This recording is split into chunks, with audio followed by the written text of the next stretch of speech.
Welcome to the Workology Podcast, a podcast for the disruptive workplace leader. Join host Jessica Miller-Merrill, founder of Workology.com, as she sits down and gets to the bottom of trends, tools, and case studies for the business leader, HR, and recruiting professional who is tired of the status quo. Now here's Jessica with this episode of Workology. Welcome to the Workology Podcast, sponsored by Workology. Happy New Year! This is our first podcast of 2021. And because of that, I wanted to focus on goal setting for your team and for yourself as an individual. 2020 threw most of us for a loop, and the new year is an opportunity to get back on track with things like career development and performance management. How do we move past the circumstances of this last year and the things that changed with our teams, and how did our workplaces look like?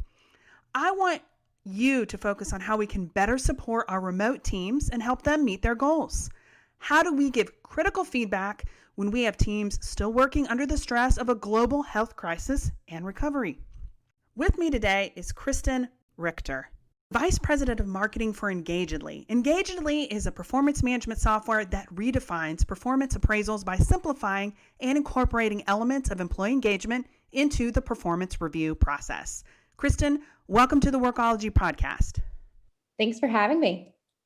Let's get started with your background. You are new to Engagedly in July of 2020. In the middle, you took a job, you started a new job in the middle of a global pandemic. But can you talk a little bit about your background and then what starting a new job in the middle of this craziness was like for you? Yeah, absolutely. It was terrifying. Like a lot of people, I was navigating through these really intense changes and honestly had no intention of leaving the role I was in previously. So I have a background in revenue marketing in the tech industry, and I was perfectly happy. This opportunity at Engagedly kind of took me by surprise. So, fortunately, I had been working remotely for a few months. That part wasn't new, but I'd lost a little bit of purpose and drive in the process, which I think ultimately did lead to the change. But this company is amazing, and the people even more so. I received a very warm virtual welcome and still kind of in shock that I've never met any of my teammates in person, but that's 2020. Well, you are such a shining example of what remote onboarding and an employee experience online can be for someone. So I love that. And you're working for Engagedly, and this is kind of what the larger mission is for that particular organization and the companies that they serve with their software. So that's awesome. You joined a company that focuses on performance appraisals. What were the expectations from Engagedly for you as you joined the team? If my boss Tree is listening, he'll find this really funny, but I think there was an immediate expectation around a market pulse check and Engagedly go-to-market strategy framework. So this is a very saturated market. There are a lot of really cool companies out there trying to solve different facets of the problems that come with employee engagement. So it's really important to know how you are going to differentiate yourself in that market. So I think there was an expectation of quick goal setting, and I'm typically a hard driver. So I think there was also an expectation around speed and agility. I am sure that I gave everyone a real shock when my first quarter's goals were primarily focused on listening and learning and team building. I love that. And you haven't worked in the HR tech space before, right? This is your first company in our particular industry. Oh, absolutely. And it is completely different than every other tech company I've ever worked for. So it's almost like HR inception in a way, because we are marketing this incredible product that can help create fulfilled employee experiences. And we're also trying to create that in our respective departments internally. So it's pretty neat. I think you sound like an HR person in another life, because really that's what we should be doing as leaders new in roles, is that we should sit down and say, okay, I'm going to listen, I'm going to learn, I'm going to talk to people in that first quarter before you dive into some new initiative or program or to make all these changes. Yeah, for sure. How do you set goals for yourself in the near term and for the future? So I want to switch gears to talk a little bit about goal setting. Yeah, great question. So every goal or objective I set for myself or with my team is first inspired and aligned, inspired by and aligned to our company objectives. And then it's also paired with measurable key results. Some goals that we set will have upward of 4 or 5 key results. And that gives me the ability to make data backed decisions about near term and future goals. Joining Engagedly, for example, I didn't have any previous data around goals that I'd set myself. So I relied upon previous quarters data and anecdotes from the team in order to set those, and then use those Q3 goals and results as the benchmarks to then set Q4 goals. And we're doing that again here as we prepare for our Q1. And I typically like a solid mix of, realistic and achievable goals, and then a couple of stretch goals so that we can grow those new marketing muscles. What advice would you give HR leaders as we are trying to get back on track with our own career development? That's a really tough question. Honestly, I would say be gentle with yourself. I think we can all afford a little compassion, and we're often able to give that to others easier than we're able to give it to ourselves. And giving yourself time for introspection to understand what truly motivates you, and let that be your first step. I try to create dedicated space for slowing down to speed up. Those first quarter goals were a really great example of that. And giving myself that time to learn and be inspired helps me stay even more sharp. Career development isn't necessarily linear. So I think that introspection and time to think and observe is definitely a 2020 lesson that I've learned. I just want to reiterate what you said, because it sounds wrong that in order to speed up, you have to slow down. And I think that is something that I have learned this year and have been really focused on. So I just wanted to reiterate, because it feels like in order to move faster, we have to do more, but you're saying the opposite. We need to slow down and then listen, learn, recollect ourselves, and then hit the ground running.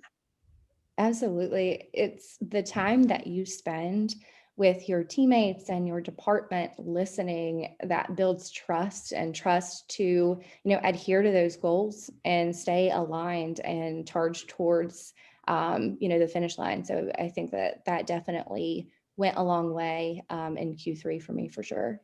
You're speaking my language here. This is awesome. Let's take a reset. This is Jessica Miller Merrill, and you are listening to the Workology podcast, sponsored by Workology. We're talking about goal setting with Kristin Richter. Are you studying for your HRCI or SHRM exams? Join our free HR Certification Study Group on Facebook. Search for HR Certification Study Group or go to hrcertificationstudygroup.com. Ace your HR exams with the HR Certification Study Group. What have you learned about setting team goals and handling performance appraisals for a dispersed workforce? So you're leading a team, and you at Engagedly as the head of marketing, but also in the companies that you're partnering and working with and supporting that are also dispersed. So how do we deal with goal setting and performance appraisals in this new remote world? Yeah, first things first, you are going to get it wrong, and that's okay. You're going to get some things right too. I've learned that the process is more powerful than whether you get it right every time. Last quarter, we set departmental objectives and key results, which align directly to our top level company objectives. In hindsight, the indicators we thought would signal success were wrong for a critical marketing objective, which felt like a huge blow at first. But the focal point of that is not the failure aspect, but the word we. Because of the foundational elements we have in place around goal setting routines and the technology that we have to align and maintain ongoing check-ins, we were able to learn and adapt and reset for 2021 as a team, not as displaced or dispersed individuals. I love that. And I look at failure the same way, is that it's what we learn from that failure or that maybe we didn't meet expectations. It's the learning aspect. And what can we take away for next time? That is incredibly powerful. Absolutely. Fail and fail fast. Agreed. And I think in HR that's hard maybe to understand a little bit, because when I think of fail, I think like I failed to get the I-9 documentation correctly. No, we're not talking about that kind of failure. We're talking about trying something new and a new employee engagement program, or maybe the way we do our performance reviews. I mean, we're all working remote now, is different. So we're not going to be able to get it 100% right. But what we need to do is learn from that. And you guys are a living testament to that. And you have software and technology that helps make that easier. Yes. Insert engagedly plug. That was not planned, but it's true. It's true. Speaking of engagement, it has been a challenge for us since March, and the weeks have turned into months, and our teams remain, in most cases for us, isolated. And many of us continue to work from home. What can you tell us about setting goals as they relate to employee engagement? I think this is an area of opportunity for us now because the shine has worn off remote work. So how do we make engagement work and set goals when we're working remotely? For us, goal setting and tracking has been a really awesome way to create new connectivity in this environment that has completely robbed us of the familiar ways we connect. So, going into offices and chatting in the break room and impromptu whiteboard sessions in conference rooms. So, that obviously presents new challenges, but we're able to start every virtual team meeting with how we're tracking towards our team goals, our department goals. And that's something we get really excited about. We celebrate the wins, both big and small. And because we have these goal tracking sequences in place, we know exactly what those wins are, and each teammate knows exactly how they're contributing to our collective success. So recently, one of our marketing team members surpassed a goal in relation to Engagedly's online presence, and he has this forum to communicate that success, and he received immediate praise from his teammates who, by the way, are all over the world, and from our CEO, which can really go a long way for engagement. You said new ways of connectivity. Maybe share with us what some of those new ways are, because I think we're all looking for different ways that are mixing it up in terms of how we are talking and checking in with our people. Yeah, so connectivity from a goal setting perspective, we have these top level organizational goals. And from there, each department has their departmental goals, and those trickle down to team leaders and then down to individual contributors. So we are all, from the individual contributor all the way up to the CEO, connected through these goals. Every goal has key results, which, as I mentioned, include these specific metrics that we are targeting that help us gauge if we are directionally accurate in the work that we are doing.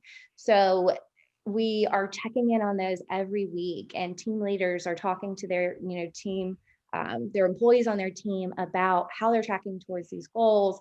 They're coaching, they're giving feedback, and through that, we've increased the frequency of our touch points. We are talking about these things consistently week over week. We're able to develop talent as those opportunities arise. So when you see someone who is hitting their goals consistently or hitting grand slams, you're able to give them more opportunities and help them try more difficult projects and take that on and work cross-functionally. And so it's this web of goal setting that has created these opportunities to not only connect within your specific team, but with other teams. And that's something that I think maybe didn't get as much emphasis when we were in an office.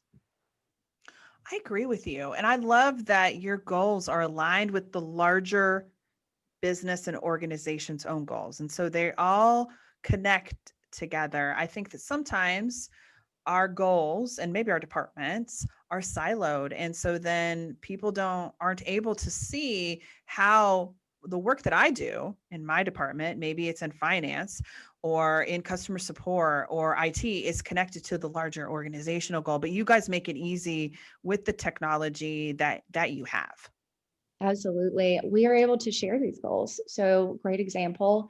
I share goals and key results with our head of sales as well as our head of solutions. And so, those are our initiatives that we work on together, both teams. I like this because one of the challenges that I think an HR department has is that people don't really understand how HR's goals align to the larger organization. So this is an opportunity to share the how they interconnect and then engage and communicate your goals and how they work together with different individuals that aren't necessarily on the HR team. So you mentioned somebody in sales, customer support, other areas. HR can do this too internally with their own teams and kind of build a process and system and model the behavior, involve the other partners, and then you can duplicate those efforts in other parts of the organization. I love that. Yeah, for sure. I will say that, our own HR team is a group of absolute all-stars who are helping each and every one of us, dive into the best practices that we put forth. So they're really kind of the quarterback of this whole initiative. I love that we're talking about goal setting because this podcast will go live at the beginning of the year. And hopefully this is the time to start thinking about goals and then making a commitment to ensure that your goals, departments or your personal goals professionally align with the larger organization, and then coming up with a process that makes it all work together. Because again, I think a lot of times it's a piece of paper. Oh, here are our goals. We close the book and we don't check back until, mid-year or the end of year next year and go, we didn't make that happen. Yeah. What would you tell leaders to focus on specifically for 2021 when we are still facing a lot of unknowns about what the new normal in the workplace looks like? There will always be circumstances beyond our control, a global pandemic being the prime example of that. So focus on what you can control and take it a day at a time. Goal setting technology can reinforce goal setting processes and, align teams that are no longer able to physically connect. In years past, I think this may have been a nice to have, but it's a need now, and it doesn't happen overnight. So start planning and start weighing out your options. And I think you'll be surprised how far you can get in a week, in a month, in a quarter. I'm on team goal setting. I haven't always been. I like to work with procrastination and then blame when I didn't meet my goals or expectations on something else. But one thing that I have changed is using goal setting, but then being accountable and then planning for the steps that I need to be able to achieve my goals. And it has completely transformed my team and then also me. And we're meeting our own expectations, and then we're delighting our customers and the partners that we work with. So I definitely feel like goal setting, it's very uncomfortable. You have to be okay with some shortfalls and face opportunities that you might have. But the other side of it is that you can all come together as a team and eventually exceed those goals and expectations that you set for yourself and your team. What do you think is the biggest thing that has been changed by COVID-19 as far as setting goals and conducting performance reviews, other than the obvious? Yeah, a lot has changed. That's probably the understatement of the year. But for me, I see in my own goal setting practices and the practices of my peers and even, extended network, the prioritization of compassion and empathy. I believe there's been a fundamental shift from the power of the bottom line to the power of the people whose performance it depends upon. And we are all doing the best that we can right now. I think with the right tools like goal setting and performance appraisals, we can still do it all, but maybe even better than before. I agree. And I feel like I was talking to somebody a little bit earlier today before we hopped on to record this. And he is of the mind that how we view remote work has fundamentally changed. And now the belief is that you are more productive when you work from home, which is very different than before March. Everybody thought you sleep in, you're in yoga pants and flip-flops, and you just kind of, get some stuff done. But research is finding, and managers are finding, that the reverse is true. The opposite is true. People are more productive, even though they're working less, because they have more focus, or maybe goals are more in alignment, because you only have a finite amount of time in order to meet those goals and objectives. Agreed. Completely agreed. I find myself more productive. I'm finding that my team is very productive. And personally, I'm with you on the goal setting. That was not ever a thing for me until this year. And it came through as a necessity, but the structure that, goal setting has created for me, and having the right tech and tools in place to be able to track success on, a daily, weekly basis has made me more efficient. I can do more with less time. And then I have time to think, which a lot of times we're so busy producing work and outcomes, we don't give ourselves time to think and to rest. And so goal setting has really helped me manage my time as well. So all good stuff. Well, if you're just getting started with goal setting, or you need a refresher on some of the things that we talked about, we're going to include a lot of really amazing resources in the show notes of this particular episode. So go over to workology.com and we'll get you some basics and some other resources to tap into to help start 2021 and making it your best year ever, focused on goal setting, cascading goals, and making these performance appraisals really just amazing tools and resources to help people achieve their personal and their professional and the larger organizational goals. So check those things out. I wanted to take an opportunity, or I wanted to take the time to thank you, Kristin, for taking time out of your busy schedule to come and chat with us and talk about your own experience with goal setting, how it's changing the organization that you work for and your team. And then I wanted to ask you, where can people go to learn more about Engagedly, but also connect with you? Yeah, so thank you so much for having me, Jessica. It's been an absolute pleasure to chat with you. And to find out more about Engagedly, go over to www.engagedly.com. And I also have a LinkedIn. You can find me on there if you want to provide the link. I will. I'll include it in the show notes, but she's probably the only Kristin Richter that works at Engagedly on LinkedIn, so you'll be able to find her there. But not the only one in Germany. Oh, yes. Well, but the only one at Engagedly for sure. Correct. All right, Kristin, thank you so much for joining us. If you have questions about goal setting, head on over to Engagedly and then connect with Kristin, and you can get all your questions answered and check out the cool resources that they have available to get you set up and your team set up and your organization set up for success. It's that time of year when we start chastising ourselves for not making progress on our New Year's resolutions. Do you already feel that way? I do. I want to remind you and myself that none of us have ever worked through a global pandemic before. So maybe we just need to give ourselves a little bit of a break and consider the impact this global pandemic and all these changes have had on our team members, as well as on ourselves in our own career development. I'm so glad to have the opportunity to have Kristin on the podcast today. Thank you for joining the Workology podcast, sponsored by Workology. This podcast is for the disruptive workplace leader who's tired of the status quo. This is Jessica Miller Merrill. Until next time, visit workology.com to listen to all our Workology podcast episodes.